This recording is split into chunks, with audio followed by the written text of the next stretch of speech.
Welcome to another episode of the brand called You, a podcast and podcast show that brings you leadership lessons, knowledge, experience, and wisdom from thousands of successful individuals from around the world. We are now in season 6 with over 2,500 videos that are viewed and heard around the world.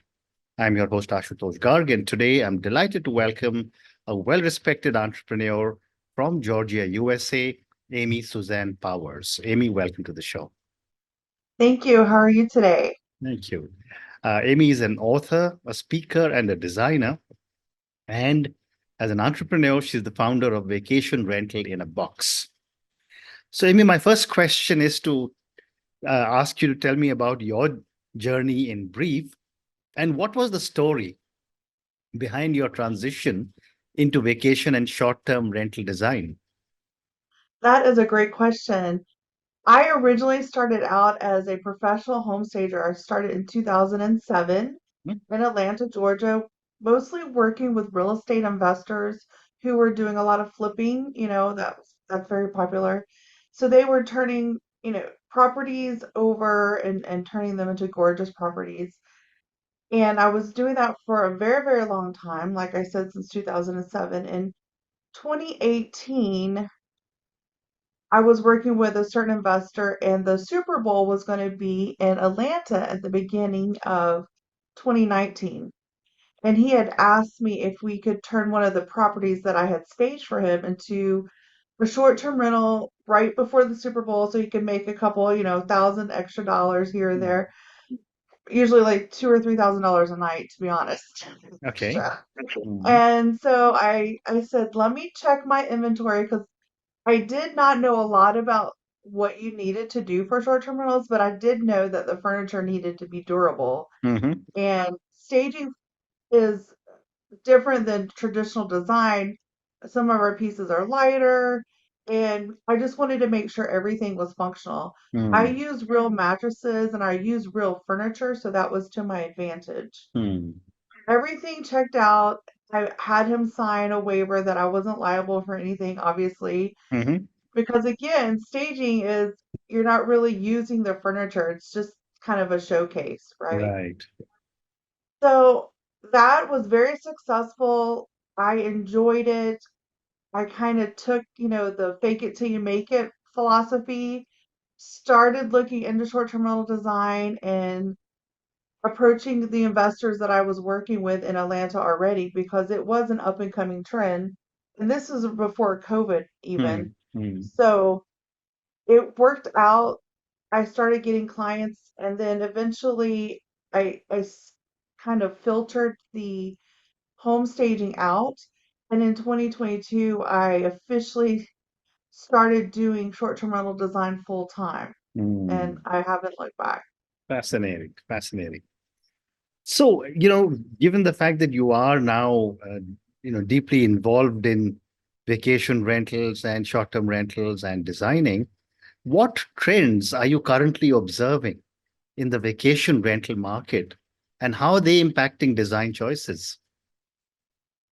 Well, one of the biggest trends right now is eco-friendly design, which Mm. is one of actually I wrote a book on it, and making sure that you have that renewable resources going on, you have systems in place so guests know that, how to recycle the garbage, other things. It is a popular niche, if you will, for those who really want to have that sustainability. Mm. That's and biolithic design is part of that, where you have living elements in the property, like a wall of succulents and so forth, things Mm. like that. Also, universal design, the aging in place. We have boomers in the United States. I can say there's so many boomers coming of age daily Yeah. in the United States.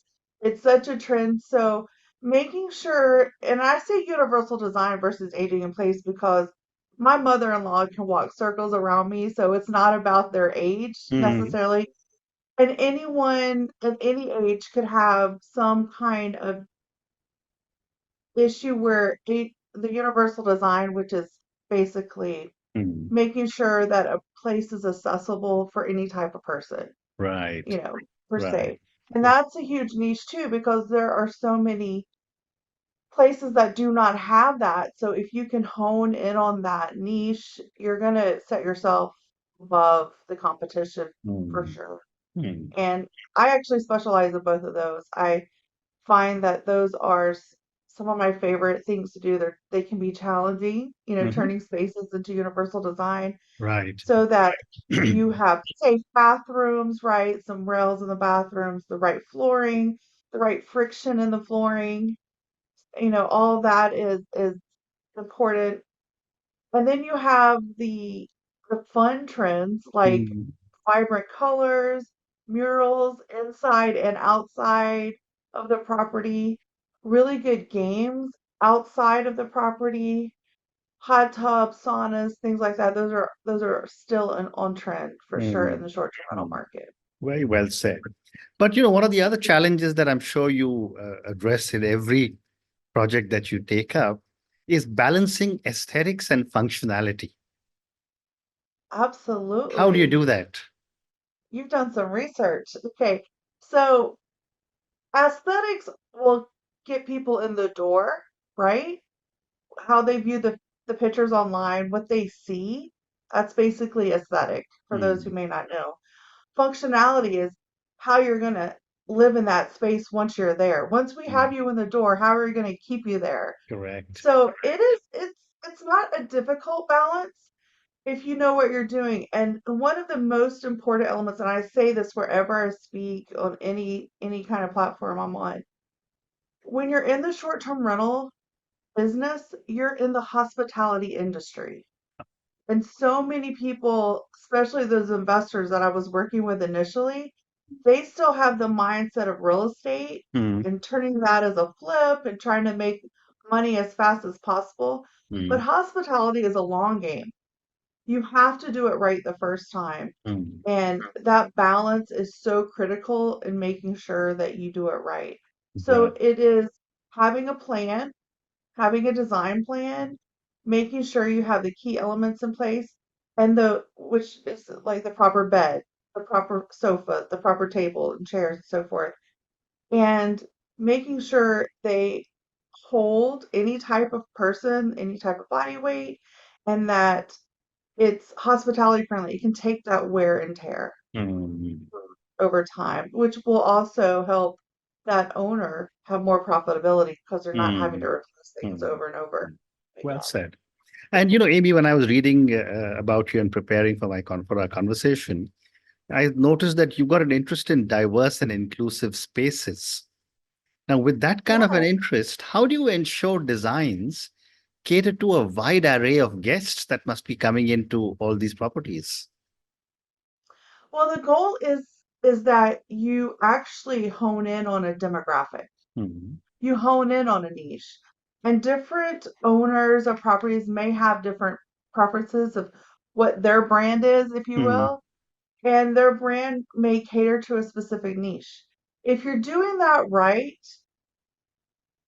and you do want to make sure that it's not too, kitschy or too specific, but that it's well done, any person would be attracted to it. It's just Hmm. like from the days of home staging Yeah. when we were designing properties for sale.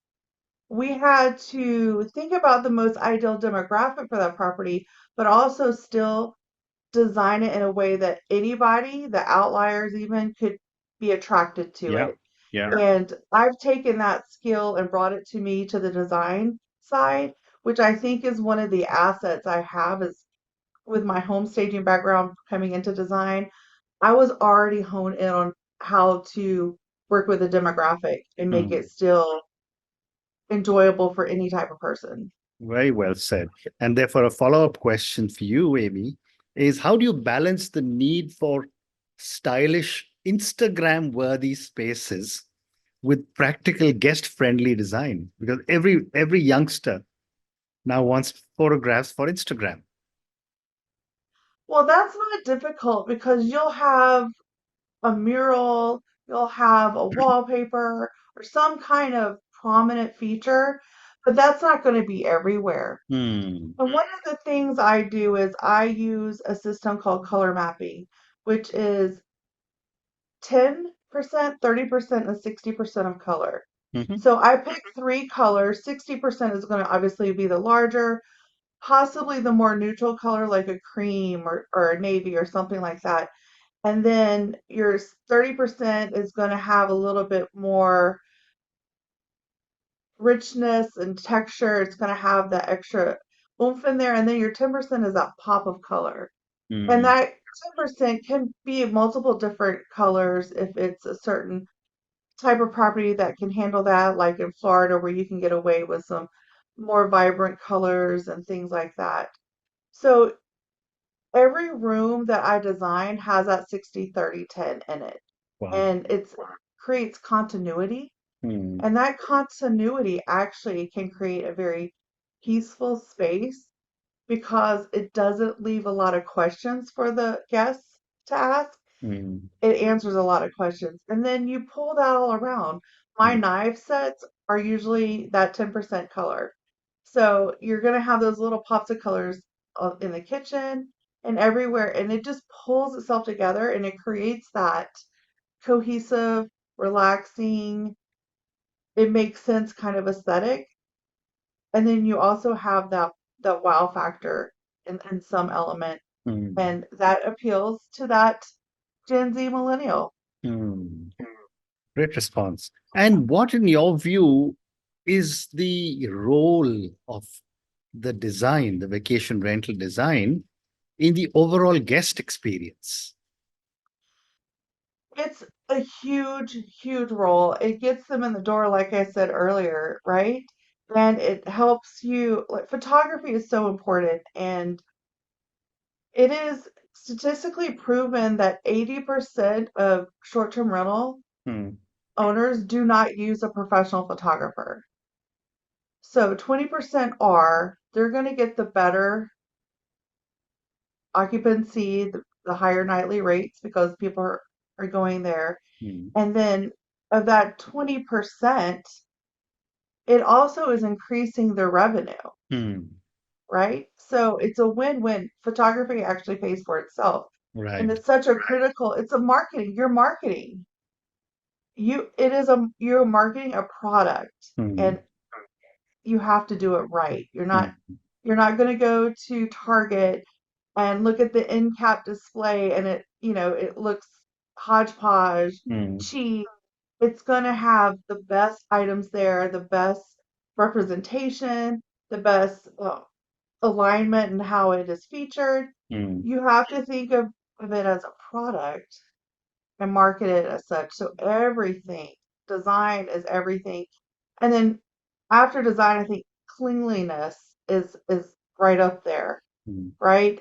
It can look gorgeous, but if they walk in the door and it's not Yeah. clean, Yeah. and clean is how it feels, how it smells, and how it looks. Hmm. It's very important that you're Correct. engaging those senses as Correct. well. Correct. Great response. And the other aspect which of design, which now the whole world is talking about, is sustainability. Yeah. So how do you incorporate sustainable practices in your design? I try to find products that are sustainable, mattresses that are sustainable, the furnishings are sustainable, the linens, cotton linens, all different kinds of things, the flooring. It could be every layer of the house can have Hmm. some eco-friendly aspect to it. Right. From the plumbing in the bathroom, making sure it's low water usage products in there, shower heads, sink faucets, Hmm. dishwashers, everything can add Very to interesting. that niche for sure. Fascinating. My next question is that what is a very unusual or unique design request that you may have received? I have pretty traditional or transitional type of clients, so nothing crazy.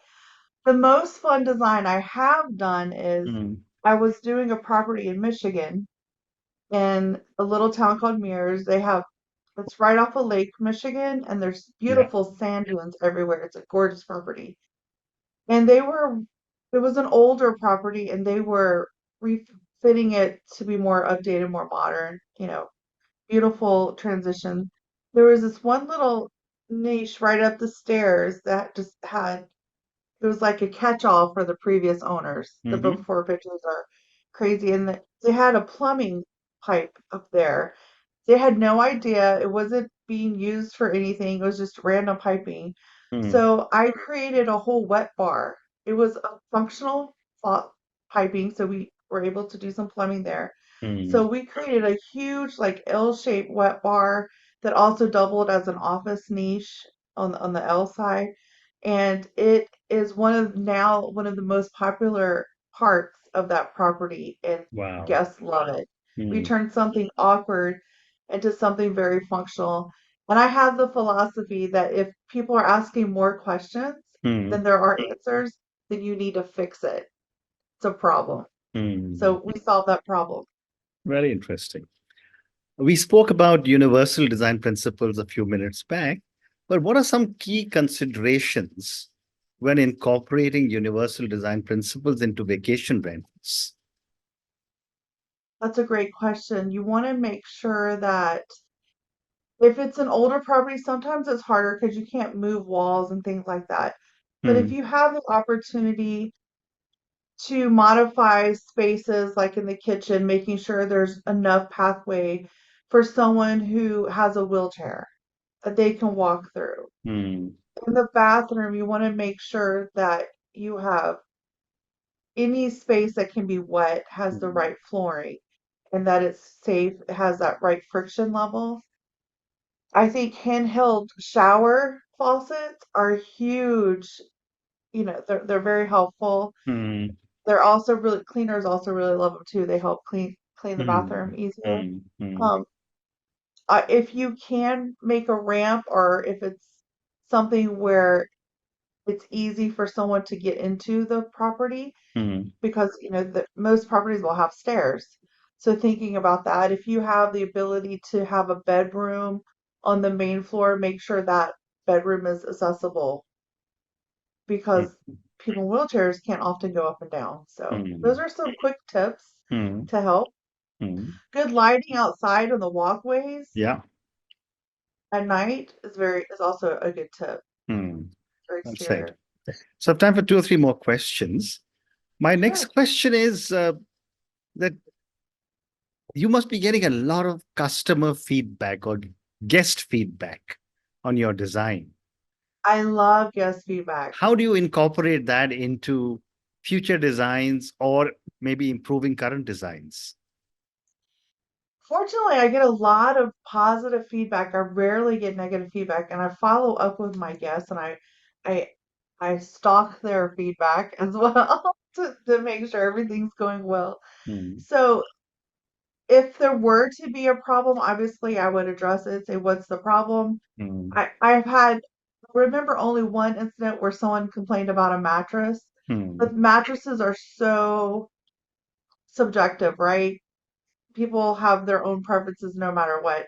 So one of the tips and tricks that I've learned from that is if someone has an issue with a mattress, have some of those mattress toppers on hand so that if someone like needs a firmer mattress, you can have a firmer mattress topper on hand just to put mm, on top of that mattress. And if they need a softer one, obviously you can go with a softer mattress topper too. So that kind of fix it because like I said, they are subjective. You can't even go to a mattress store and they're not going to guarantee anything because, mm. it depends Sure, on who you are sure, and what you like, right? absolutely. So so I just problem solve it. I find Mm. a solution for it, and Well we said. don't leave a negative thing hanging. Negative subtracts from bottom line, positives add to bottom line. Mm. Well said. And my last question to you, and I want to come to your book. Your book on eco-friendly design for short-term rentals is probably a very, very pioneering work. What motivated you to write it, and what key messages do you want the reader to take away? I am in a really wonderful networking group where I live with a group of women who are other professionals. And one of the members of the group was writing a book. And I fell in love with the idea. Mm, It dawned on me like, I could totally do that. I have writ- written so many like PowerPoint presentations and spoke at so many different places on mm, so many different topics. You just turn that outline into, text for a book. And so that's where that came from. And then I just love the idea of eco-friendly. I feel like it was a niche that wasn't really covered when I was doing research on topics that had been covered in mm, short-term rental design. And I felt like it was one of those niches that, with the culture at hand, with the generations that are taking, dominance, the millennial, the Gen mm, Z, those are so critical to them. I just felt it was the right thing to do. So mm, and I fell in love with the idea as well as the more research I was doing. I was like, this is really where I need to focus on. And I'm working on two more. oh, The wow. next one will be a universal design, and I'm writing a DIY how to do design for those investors who want to do it themselves. Amazing. Amazing. Amy, on that note, thank you so much for speaking to me. Thank you for speaking You. to me about your own journey and how easily and beautifully you've transitioned from so different work into a completely new space, which, as you told me the story, you just chanced upon because someone asked you to do it Yes. at the time of the Super Bowl. Thank you for speaking to me about vacation rental in a box. Thank you for talking to me about so many different aspects of design. I think I learned many new things from you today. Thank You you asked some again. really good questions. Thank Right. you for your Thank you time. again and good luck. Thank you.